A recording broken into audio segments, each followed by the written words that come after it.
So guys, let me bring you up to speed with all you need to know about what is now being called the Ibadan Declaration and why this might end up being one of the most important opposition political movements in Nigeria ahead of the 2027 elections. So, on April 25, 2026, opposition political leaders from across Nigeria gathered in Ibadan, Oyo State, for what they called the Opposition Political Parties National Summit. The meeting was held and hosted by the governor of Oyo State, Seyi Makinde, and the theme, Safeguarding Nigeria's Democracy, a National Dialogue. Now, on the surface, this might look like another opposition political gathering, but politically, it is much bigger than that because what came out of the summit was a 9-point political communique, now being referred to as the Ibadan Declaration. This was a coordinated opposition statement with one aim, that is to stop the APC from tightening its grip on Nigeria ahead of the 2027 general elections. And this is where it gets serious. So the opposition says that this is no longer just about party rivalry. They say this is now about survival of multi-party democracy in Nigeria. The argument was simple. If the opposition remains divided ahead of 2027, then the APC wins easily. But if they unite, then the political equation changes. And that was the central purpose of the Ibadan Summit. And that is exactly what the Ibadan Summit Declaration is all about. So what did they actually agree on? So the declaration contains 9 major resolutions. So I'll take it one after the other. The first one was direct political warning. So the opposition says it will resist what the opposition describes as APC's attempt to turn Nigeria into a one-party state. That line is important because that is what set the tone for the entire declaration. So this wasn't framed as normal democratic competition. It was framed as resistance. So the opposition are saying that APC is not just trying to win election, but they're trying to dominate the entire political system so that all opposition remains structurally irrelevant. So the second point was equally direct. The opposition accused APC of already moving to impose President Bola Ahmed Tinubu as the sole viable presidential candidate for the 2027 elections.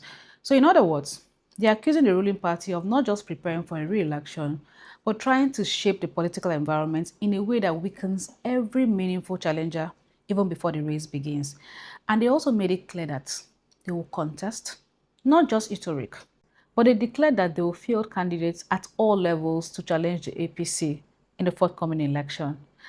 But the third point is where the declaration becomes politically explosive, because this is the point that changes everything. And if they actually follow through, this is the main point in the declaration.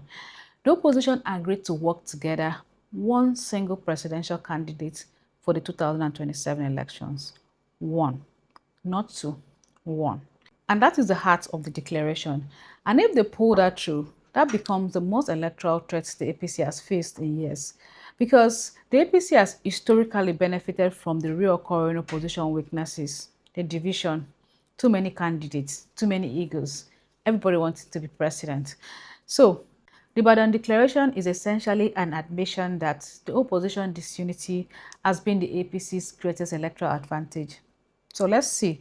And at this time, they are saying they're about to remove it. So they came to the fourth point, and this is one of the most controversial parts of this declaration. They directly called out the INEC chairman, Professor George Ajo Amopitan, without even missing words. The opposition accused him of being biased and being partisan and playing in favor of the APC. He said the Nigerian people have lost confidence in his ability to conduct a free, fair, transparent and credible election in 2027. They went further to say that his continued stay in the office could trigger widespread national crisis. This is not just criticism, this is a warning. And the fifth point was targeted at the Electoral Act 2026. So the opposition is saying that the National Assembly must, as a matter of urgency, review and remove provisions they believe threaten the integrity of the process and contradict the Constitution. So now we move to the sixth point. And the sixth point is focused on what they describe as political harassment. So the opposition is demanding the immediate release of politicians being detained or harassed on bailable offenses. And they said political participation should not be restricted through intimidation. And then we move to the seventh.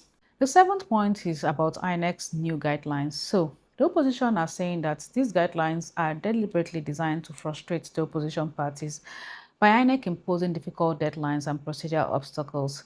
So they are specific about their demands. They are telling INEC to extend the deadline for party primaries until the end of July 2026.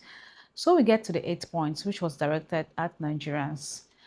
So, the 8 points commended Nigerian citizens for what they described as resilience and readiness to support opposition efforts for a free country from state capture. And that brings us to the 9th point and the final point, which was ceremonial but politically strategic.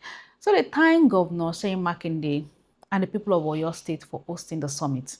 And let us tell you why this matters, because the location was not accidental. Ibadan is not just another city. Ibadan is symbolic. It is one of the most historically significant political cities in Nigeria, a Yoruba political stronghold, a city with a deep opposition memory, a city that is politically symbolic enough to make that meeting feel less like a meeting and more like a statement. And this is where it became politically significant. Among those present were Atiku Abubakar, Peter Obi, Rotimi Amechi, Seyi Makinde, and many other opposition figures across party lines. That alone explains why this declaration is getting the much needed national attention. So if you want us to talk about any part of this declaration, do let me know in the comment section. It was quite a long one, but I tried to make it very brief. It is a truth at a time. Take care and have a nice day.